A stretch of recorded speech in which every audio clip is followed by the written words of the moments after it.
ব্যস্ত শহরে মায়া ত্যাগ করে আজকে আমরা রওনা দিয়েছি রবি এক্সপ্রেসের হুন্ডাইতে করে রাঙামাটির উদ্দেশ্যে। আমি আর আমার দুজন কলিগ মিলে, কলিগরা দারুণ খুশি। আজকে অনেকদিন পর আমরা ট্যুরের আয়োজন করতে পেরেছি।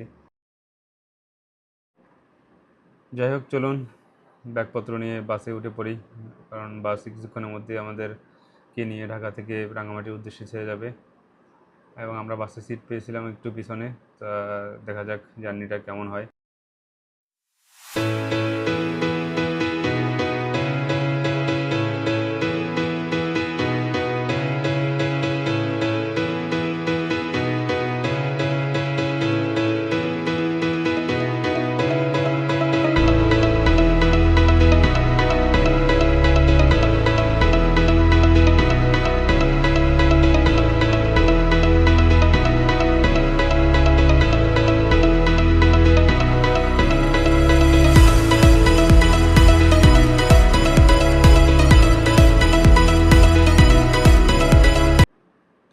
বাসে উঠে আমরা নিজের মধ্যে হাসি ঠাট্টায় ব্যস্ত হয়ে পড়েছিলাম। দুই কলিগ যাই খুশি, তারা অনেকদিন পরে আসলে ট্যুর দিতে পারছে। গাড়ি ততক্ষণ ছেড়ে দিয়েছে, আমরা ঢাকা থেকে বেরিয়ে যাচ্ছি। রাত 12টার দিকে আমাদের গাড়িটা ঢাকা থেকে রাঙামাটির উদ্দেশ্যে বেরিয়ে যায় এবং আমরা রাত 2টার দিকে হোটেল বিরতি দিই, প্রথম বিরতি, যাত্রা বিরতি। এখানে আমরা জমজমে আমাদের প্রয়োজনীয় কার্যক্রম শেষ করে, খাওয়া দাওয়া শেষ করে আমরা এখান থেকে বেরিয়ে পড়ি। রাতের জার্নিটা বেশ উপভোগ্য ছিল। রবি এক্সপ্রেসের ওটাই গাড়ি যথেষ্ট ভালো ছিল। আমাদের জনপ্রতি ভাড়া পড়েছিল 1800 টাকার মতো। সকাল 6টার দিকে আমাদেরকে নামিয়ে দেওয়া হলো রাঙামাটি পার্কের সামনে। তো এখানে আমরা নেমে গাড়িকে বিদায় জানালাম এবং গাড়ি তার গন্তব্যের দিকে ছুটে চলছে। আর আমরা যাব হচ্ছে রিজার্ভ বাজারে। রিজার্ভ বাজারে আমরা হোটেল মতিমহলের আগেও থেকেছি, আর এবারও আমরা চেষ্টা করতেছি মতিমহলে ওঠার জন্য। রিজার্ভ বাজারে এই হোটেলটা বেশ ভালো একটা জায়গায়। পিছনে হচ্ছে আপনার লেক আছে, কাপ্তাই লেকটা বড় বিশাল আকৃতির লেক, যেটা দেখতে বেশ মনোমুগ্ধকর এখান থেকে। তো লেকের ভিউটা দেখতে পাচ্ছেন আপনারা। এখানে উঠলে ছাদে যেতে পারবেন এবং হচ্ছে ব্যালকনি থেকে লেকের যে মনোরম দৃশ্যটা উপভোগ করতে পারবেন। যাই হোক, আমরা ডাবল বেডের এই এসি রুমটাকে ভাড়া নিয়েছিলাম আমাদের 750 টাকা করে প্রতিদিন।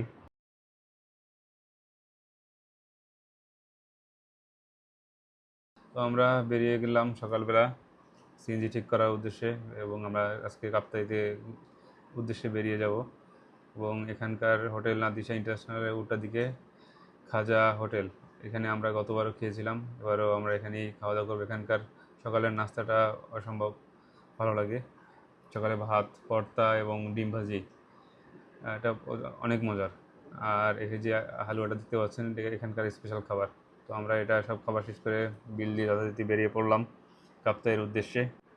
কাপ্তাই যেতে যেতে রাস্তার দুই পাশের যে লোকেশন আপনাকে জাস্ট বিমোহিত করবে। তো আমরা প্রয়োজনীয় ফুয়েল নিয়ে নিলাম গাড়িতে। সিএনজিটা আমরা 2000 টাকায় ভাড়া নিয়েছিলাম সারাদিনের জন্য। বর্তমানে আমরা যে ব্রিজটাতে অবস্থান করছি এটাকে স্থানীয়রা ব্রাজিল ব্রিজ নামে ডাকে। ঘুরতে ঘুরতে আমরা চলে আসলাম রাঙামাটি বিশ্ববিদ্যালয়ে, যদিও আমরা বিশ্ববিদ্যালয়ের ভিতরে ঢুকিনি, কারণ ওখানে পারমিশন ছিল না। কাপ্তাই যাওয়ার পথে একদিকে লেক আর একদিকে পাহাড় আপনাকে বিমোহিত করবে। আপনি যদি প্রকৃতি লাভার হন তাহলে আপনি কিছু সময়ের জন্য হলেও হারিয়ে যাবেন। তো আমরা ছুটছি কাপ্তাইয়ের উদ্দেশ্যে। কাপ্তাই প্রথম হচ্ছে কর্ণফুলী বিদ্যুৎ কেন্দ্রের ভিতরে আমরা গেলাম। এখানে আসলে মোবাইলে ছবি ধারণ করা নিষেধ। আমরা এখান থেকে ঘুরে বেরিয়ে গেলাম। এখন যাচ্ছি আমরা লেকশোর রিসোর্টে। এখান থেকে 50 টাকা টিকিটকে আমরা ভিতরে ঢুকলাম।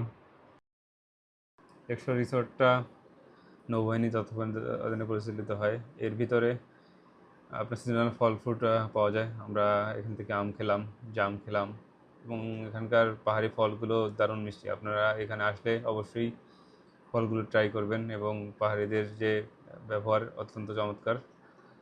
ডাবগুলো খেলাম, যদিও বর্ষাকাল, তারপরেও ডাবগুলো বেশ মিষ্টি ছিল।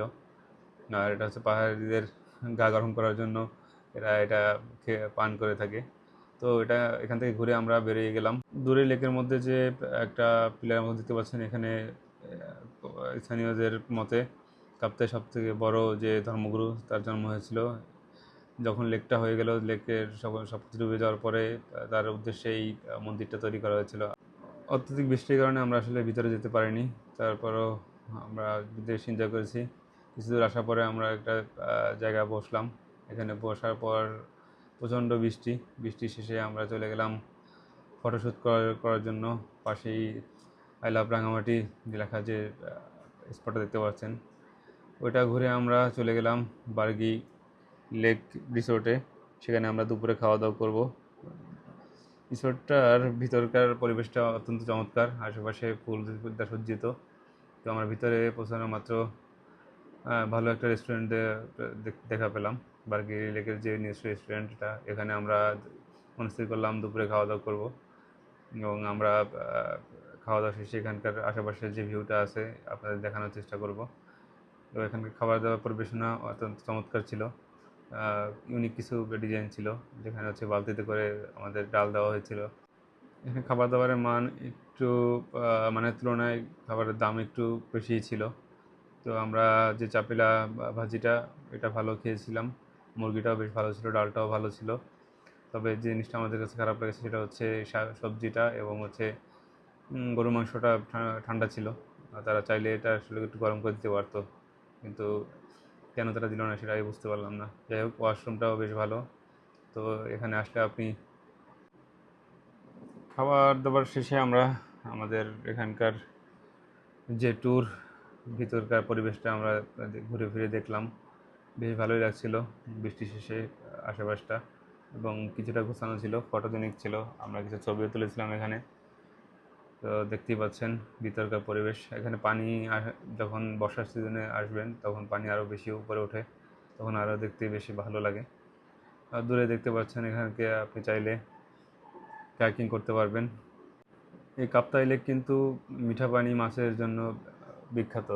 এই অত্র এলাকার মাছ যা আছে সব কিছু কিন্তু এই লেক থেকেই তারা আহরণ করে থাকে, এবং বছরে কিছুটা সময় এই জায়গাটায় মাছ ধরা বন্ধ থাকে।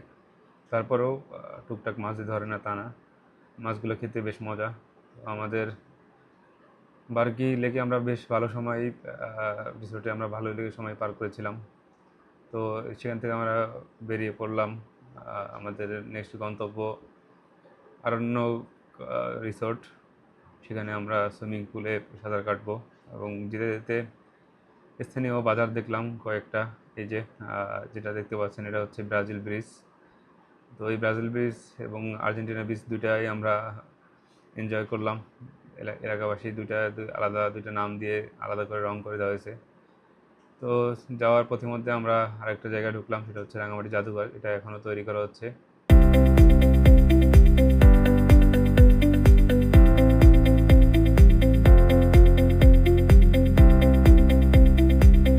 এবং আমরা অবশ্যই ঢুকে গেলাম আরণ্যক লেক রিসোর্টে। এখানকার পরিবেশটা বেশ ভালো, চমৎকার একটা ব্রিজ তৈরি করেছে তারা। ভিতরে ঢুকে আমরা টিকিট কেটে যাব হচ্ছে দূরে যে জায়গাটা দেখতে পাচ্ছেন, এখানে এদেরকে তৈরি করা সুইমিং পুল আছে। এর আগেও আমরা এখানে এসে সুইমিং পুলে সুইমিং করেছি। তো আমরা যে পথ ধরে যাচ্ছি, এটা নর্মালি যখন বর্ষার সময় থাকে, ভারী বর্ষার সময় একদম পানির নিচে ডুবে যায়। তো গতবার তখন আমরা এখান থেকে পার হতে আমাদের ঝড়ে কবলে পড়তে হয়েছিল এবং প্রচণ্ড ভয় পেয়েছিলাম। আর এবার সেই জায়গাটাই আমরা হেঁটে পার হচ্ছি, এটা একটা অন্যরকম অভিজ্ঞতা। দূরে আমার কলিগকে দেখতে পাচ্ছেন, সে বেশ ফুরফুরে মেজাজে আছে, এবং আশেপাশটার দিকে তাকালে একটা গা ছমছমে একটা ভাব চলে আসে যে এখানে যে প্রচণ্ড পানি ছিল গতবার। যাই হোক, আমরা এবার এসে সুইমিং পুলের আশেপাশটা ভালো করে দেখে নিলাম। বেশ ভালো পরিপাটি। তো পানি দেখে আর সহ্য হলো না, লাফ দিলাম আমার DJI Osmo Action ফোন নিয়ে। যারা মোবাইল নিয়ে আসবেন তারা সাবধান, এই ধরনের কাজ করবেন না। তো স্থানীয়দের কয়েকজনের সাথে আমাদের বেশ পরিচয় হয়ে গেল।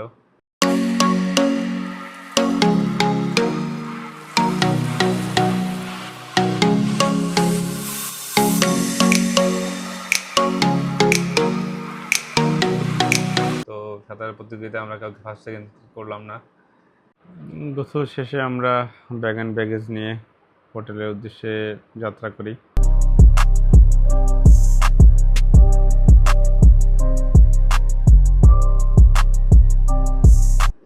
তো আরণ্যক লেকে ইলেকট্রিসিটি রোডের যে ভিতরকার ভিউটা চমৎকার। আপনারা যারা ঘুরতে আসবেন তারা অবশ্যই এই ইলেকট্রিসিটি রোডে ঘুরতে আসবেন।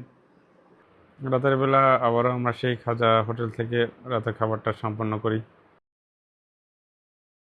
খাবারের মান খাজাতে মোটামুটি ভালোই, এবং পরের দিন আমরা বেরিয়ে পড়েই পুরো জার্নিটার মধ্যে যে রোমাঞ্চকর অভিজ্ঞতা সেটা নেওয়ার জন্য রাঙামাটি পৌরসভা অতিক্রম করে আমরা ছুটে চলেছি ফুরবন পাহাড়ের উদ্দেশ্যে। এই এখান থেকেই আমাদের পাহাড়ের মূল যাত্রা শুরু। তো যেহেতু আমাদের পাহাড়ে যাওয়ার কোনো প্রস্তুতি ছিল না, তারপর আমরা কিছু দূর যাচ্ছি পাহাড়ের ঢালটা দেখার জন্য আসলে কতটুকু উঁচু। স্থানীয়রা এই রাস্তা ধরেই সামনে হয়তো কোনো বসতি স্থাপন করেছে, এবং ফুরবন পাহাড়ে যেতে একটা আর্মি ক্যাম্প আছে। তো আপনারা যারা এখানে আসবেন অবশ্যই হাতে সময় নিয়ে আসবেন। 1 থেকে 1.5 ঘন্টা সময় লাগে পাহাড়ে ওঠার জন্য। আর স্থানীয়দের আগে বিধি ছিল এখানে ওঠার জন্য, তো আপনারা যদি আসেন সেক্ষেত্রে তাদেরকে ডিস্টার্ব করবেন না হয়তো, কারণ তাদেরকে ডিস্টার্ব করলে জায়গাটা আবার বন্ধ হয়ে যেতে পারে। তো ওখানে ঘোরার শেষে আমরা ফুরমন পাহাড় থেকে নেমে যাচ্ছি ঘাগরা ঝর্ণার উদ্দেশ্যে। 1 থেকে 1.5 কিলোমিটার দূরে ঘাগরা ঝর্ণার ঝিরিপথ শুরু হয়েছে। এখানে আমরা প্রয়োজনীয় ব্যাগ রেখে রওনা দিয়েছি ঝর্ণার উদ্দেশ্যে। ঝিরিপথের রাস্তাটা বেশ পিচ্ছিল ছিল। যারা আসবেন অবশ্যই সাথে প্লাস্টিকের স্যান্ডেল নিয়ে আসবেন, যাতে করে আপনারা ইজিলি এই ঝিরিপথের যে পাথর আছে এবং পট্টা আছে, পট্টা দিয়ে সহজে হাঁটতে পারেন, কোনো ধরনের অ্যাক্সিডেন্ট, কোনো ধরনের কাটাছেঁড়া ছাড়া, এবং যেতে যেতে আপনি দারুণ রোমাঞ্চ অনুভব করবেন। আর বর্ষার সময় এই ঝিরিপথে পানির পরিমাণ ভালোই বাড়ে, কারণ পাহাড়ি ঢলটা তখন এই ঝিরিপথ ধরেই নেমে আসে। এবং এই যখন আপনারা ঝর্ণার উদ্দেশ্যে যাবেন তখন সবসময় সতর্ক থাকার চেষ্টা করবেন, কারণ আশেপাশটা যেহেতু নির্জন, সেহেতু একত্রে থাকাটা সবচেয়ে উত্তম। আমি একটু পিছনে পড়ে গেছি কারণ আমার পায়ে স্যান্ডেল ছিল না। যেটা নিয়ে গেছিলাম সেটা অতটা সাপোর্ট দিচ্ছিল না আমাকে। সামনে আমাদের সাথে যে সিএনজি ভাই আসছিল, জিয়া ভাই, তাকে দেখতে পাচ্ছেন, সে কিন্তু বেশ ফুরফুরে মেজাজে হাঁটতেছে। তো ঝিরিপথটা পুরোটাই পাথর দ্বারা বেষ্টিত। হাঁটতে হাঁটতে আমরা চলে আসছি এখানে একটা দোকান আছে। দোকান থেকে আপনি আপনার প্রয়োজনীয় রসদ এখান থেকে কিনে নিতে পারবেন। আর এখানকার ভিতরকার পরিবেশটা, যত ভিতরে যাবেন ততই আপনাকে মুগ্ধ করবে। সামনে দেখতে পাচ্ছেন আমার কলিগরা আমার জন্য ওয়েট করতেছে, তারা তাদের প্রয়োজনীয় ছবি তুলে নিচ্ছে। প্রথম ঝর্ণা দেখতে পাচ্ছেন আমার পিছনে, প্রথম ঝর্ণাটা। আমরা ওখানে যাইনি, তবে আমরা মূল গন্তব্যের দিকে আগাচ্ছিলাম, কারণ সামনে কি অপেক্ষা করছে এটা দেখার ধৈর্য ধরতেছিল না। তো সামনে যেতে একটি বাধা, এমন একটা জায়গায় একটা ঝর্ণা, তো এখান থেকে উপরে উঠতে একটু কষ্ট হয়েছিল আমাদের। তো আরো একটু সামনে যেতে সেই ঝিরিপথের ঢল, এটা ক্যামেরাতে আপনারা কি দেখতেছেন জানি না, বাস্তবেতে এখানে আসলে আপনার যে ঝর্ণার যে আওয়াজ, এটাকে আপনাকে বিমোহিত করতে বাধ্য।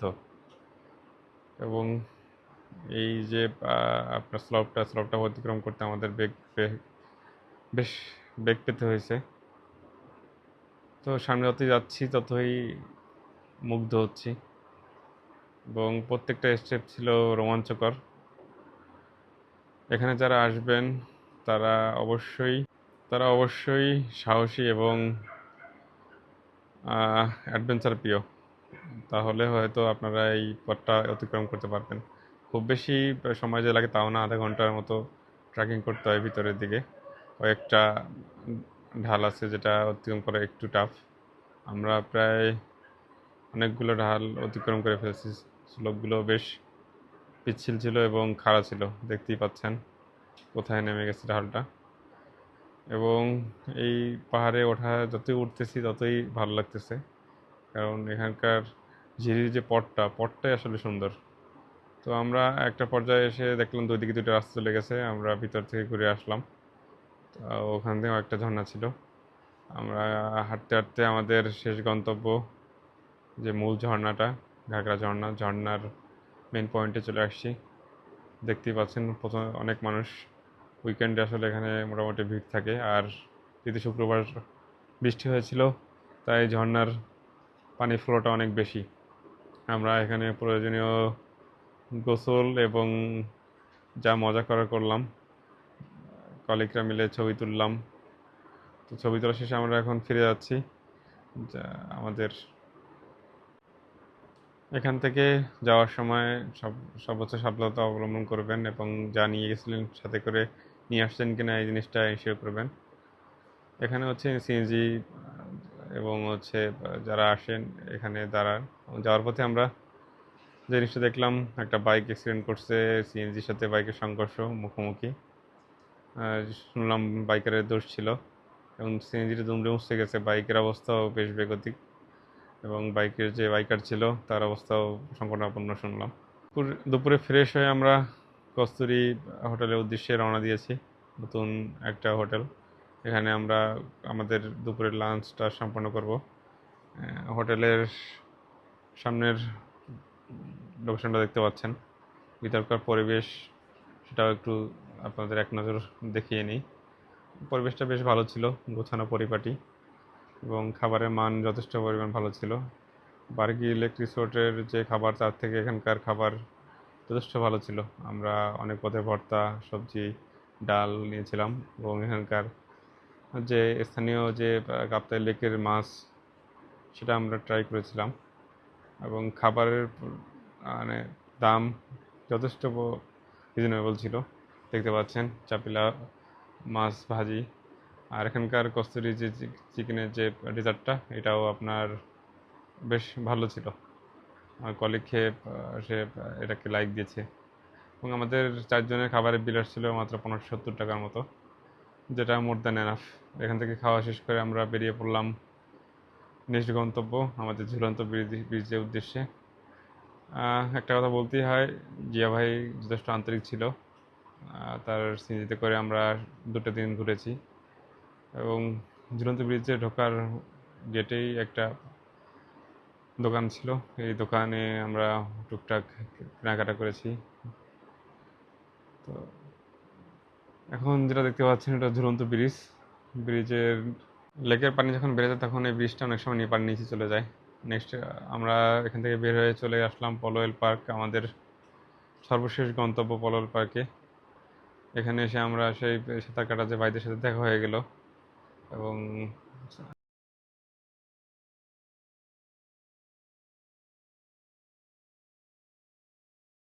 পলোয়েল পার্কের ভিতরটাও বেশ সজ্জিত এবং ফটোজেনিক। ঝুলন্ত ব্রিজও আছে এখানে একটা। আমরা ভিতরকার পরিবেশটা, আশেপাশটা ঘুরে দেখলাম। এখানে আপনি বিকেলে সময় কাটালে আপনার জন্য একটা বেস্ট মোমেন্ট অপেক্ষা করবে। পুরো ট্যুরের মধ্যে এখানে এসে আমরা বেশ রিল্যাক্সেই ছিলাম, এবং প্রচুর মানুষ এখানে ভিড় জমায়। বিশেষ করে উইকেন্ডে আসলে আপনি এখানে হাঁটতে একটু আপনার বেগ পেয়ে পোহাতে হবে। তো সন্ধ্যা হয়ে গেছে, আমরা যখন চলে যাচ্ছি তখন লোকজন একটু কমে গিয়েছে। তো ওভারঅল জার্নিটা আমরা বেশ উপভোগ করেছিলাম। কাপ্তাই আমাদের এই সেকেন্ড টাইম আসা হয়েছে। এর আগে আমরা একবার আসছিলাম, তবে এখানকার কিছু কিছু জিনিস চেঞ্জ আসছে। এই যে এইটা দেখতে পাচ্ছেন দোলনাটা, এখানটা এর আগেবার আমরা দেখিনি। তো এখানে ছোট্ট একটা চিড়িয়াখানার মতো আছে, এখানে হরিণ আছে কয়েকটা। বাচ্চাদের আনলে বেশ বাচ্চারা মজা পাবে।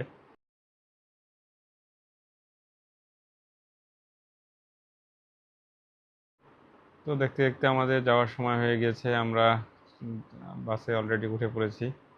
বাসে উঠে একটা জায়গায় দাঁড়ানোর মুহূর্তে দেখলাম এক আঙ্কেল, সে হচ্ছে আর্জেন্টিনা ব্রাজিলের পতাকা বানাচ্ছে। বেশ, পতাকা দুই দিকেই সজ্জিত আছে। বিশ্বকাপের যে একটা আমেজ, সেটা রাঙামাটিতে বেশ ভালো টের পাচ্ছি। আমরা অবশ্যই চলে আসছি বাস কাউন্টারে। আমরা রাঙামাটি থেকে নন এসি বাসে করে চট্টগ্রামে এসে এসি বাসে উঠে পড়লাম। তো জার্নি প্রায় শেষ করে ফেললাম। জার্নিটা কেমন লাগছে আপনাদের এবং রিভিউটা কেমন লাগছে আপনারা জানাবেন, এবং লাইক কমেন্ট শেয়ার করবেন যাতে করে আমি আরও নতুন ভিডিও বানাতে পারি। তো সবাই ভালো থাকবেন, আল্লাহ হাফেজ।